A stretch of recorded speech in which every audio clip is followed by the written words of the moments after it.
Yes Gopinath, మీరు mention చేసినట్టుగా ఇవాళ ఎన్నికల సంఘానికి ఈ క్రెడిట్ దక్కుతుంది. కారణం ఏంటంటే చేసినటువంటి ఏర్పాట్లలో మీరే చెప్పినట్టుగా బాంబుల సంస్కృతి ఉన్న వాళ్ళందరినీ బైండ్ ఓవర్ కేసులో వాళ్ళని ఆపేశారు. అలాగే రౌడీ షీటర్స్ను, అలాగే హత్యా నేరాలలో ఉన్నటువంటి వాళ్ళను, వీళ్ళందరినీ సంఘ వ్యతిరేక శక్తులుగా ఎవరైతే ఉన్నారో ఈ ఎన్నికలు జరిగినటువంటి ప్రాంతంలో చుట్టుపక్కల వాళ్ళను కూడా పూర్తిగా బైండ్ ఓవర్ కేసులతో ఆపేశారు. ఆ పరిస్థితి ఏదో, ఆ పరిణామం ఏంటో, ఆ ఫలితం ఏంటో చూసాం. అట్ ద సేమ్ టైం మరొక విషయాన్ని కూడా మనం గుర్తు చేసుకోవాలి. ఎంత చేసినా సరే ఎన్నికల సంఘానికి సంబంధించిన ఏర్పాట్లు ఎలా చేసినా, వాళ్ళ ఆదేశాలను పోలీసు అధికారులు తూచా తప్పకుండా నడుచుకున్నా కూడా స్థానిక ఎన్నికలలో చాలా చోట్ల గతంలో కొన్ని పొరపాట్లు జరిగాయి, కొన్ని దాడులు జరిగాయి. ఓటింగ్కి కనీసం రావటం తర్వాత సంగతి, నామినేషన్ వేయాలంటే అభ్యర్థి భయపడినట్టుగా మనం ఆ రోజు గమనించాం.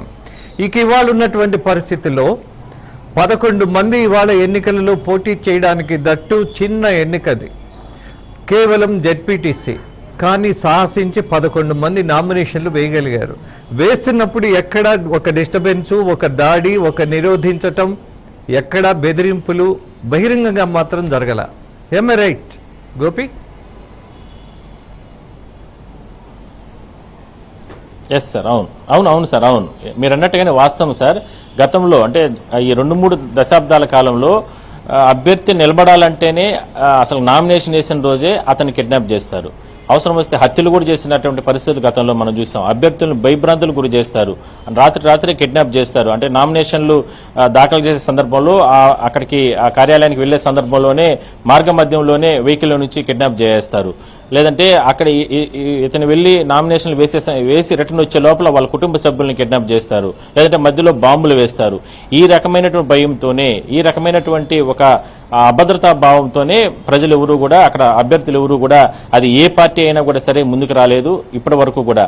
కానీ ఇవాళ ఎన్నికల సంఘం మాత్రం ఇచ్చినటువంటి ఆదేశాలు చాలా క్లారిటీగా ఇచ్చింది. ఎట్టి పరిస్థితుల్లో కూడా పులివెందుల్లో ఎన్నికలు సజావుగా జరిపించాలి, ఒంటిమిట్టలో సజావుగా జరిపించాలి. భవిష్యత్తులో ఇది ఒక గుణపాఠం. ఎందుకంటే భవిష్యత్తులో ఈ రకంగానే చర్యలు తీసుకుంటాం.